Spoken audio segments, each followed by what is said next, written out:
jechisiisu. Meeqa jedheen tarreessa innoola koosa dhaabee olmaa kee waaqayyoo koo sammuu koo gubbaa yaabee. Maalin jedhee tan ibsa innoo madaalii dhaabee olmaa kee waaqayyoo koo sammuu koo gubbaa yaabee. Osoo naliin dhalaatiin waaqaan isanaaf yaadde noona badhaafteetta homaa keessaa barbaadde. Atoo maalarraa feeta gara kee maaliin ciisa obbodoo qabeenyaa koo galata si baay'isa. Maaliidha jaalalli kee sammuu koronaa boolte ulfaadhu waaqayyoo koo haadhaaf abbaanaaf taate.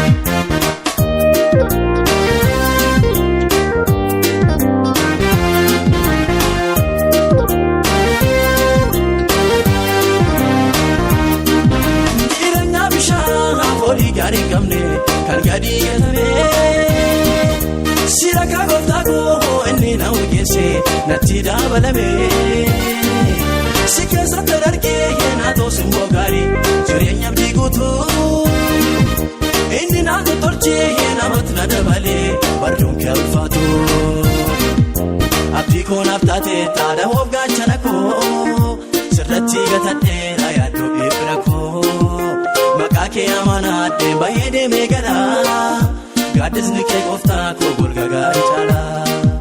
Olmaa keessa goota gooftaa koo maaliin baasu ka'ee ta'aa dubbaadhaa annoo callaan jechisiisu.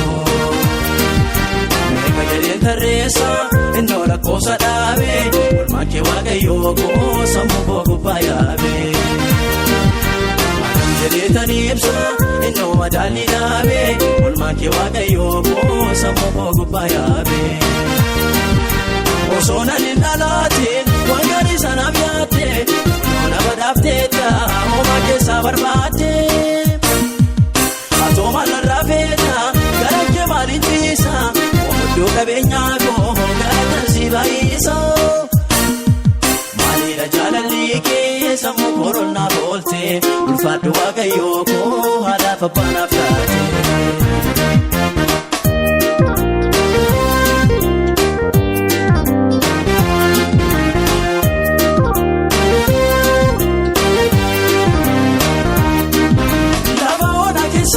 Komaa komuun ture kataa boraafadhee bitamii keekootii waan allaanu dhabee abdii koo kutadhee.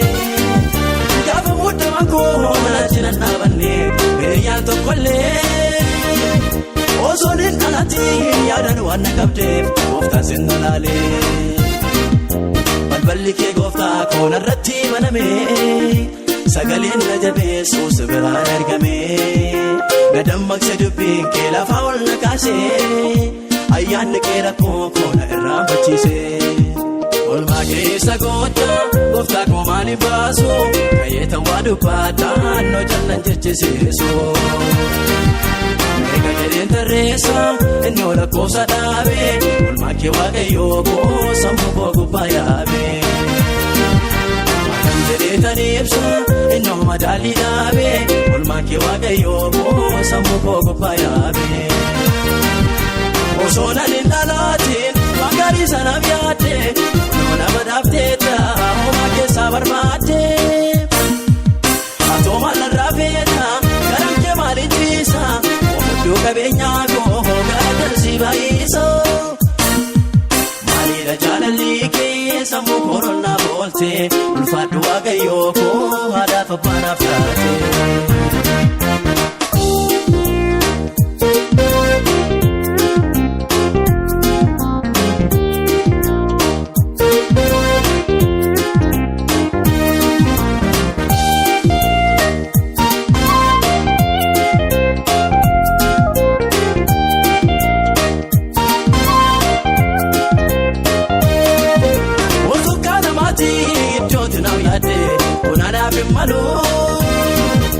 Warra si keessaas qodan qabu ijaan iyyuu laaloo.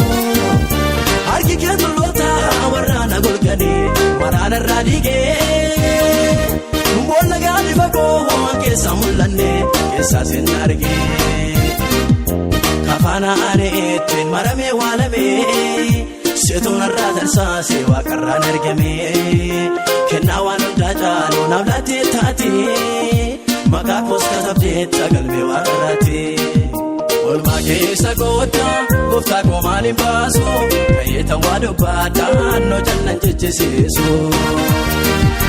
Meeqa jedheen tarreessa inni rakkoosa dhaabe olmaa kee waaqayyoo koo sammuu koo gubbaa yaabe. Jedheetan ibsa inni madaalii dhaabe olmaa kee waaqayyoo koo sammuu koo gubbaa yaabe. Osoo na daldalaatiin waan gaarii sanaaf yaadde kunuuna badhaafteetta homaa keessaa barbaadde.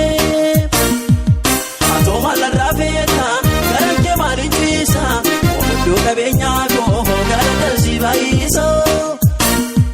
Maaliidha jaalalli kee sammuu koolonnaa boolte ulfaadhu waaqayyoo koo haadhaaf abbaanaaf taate.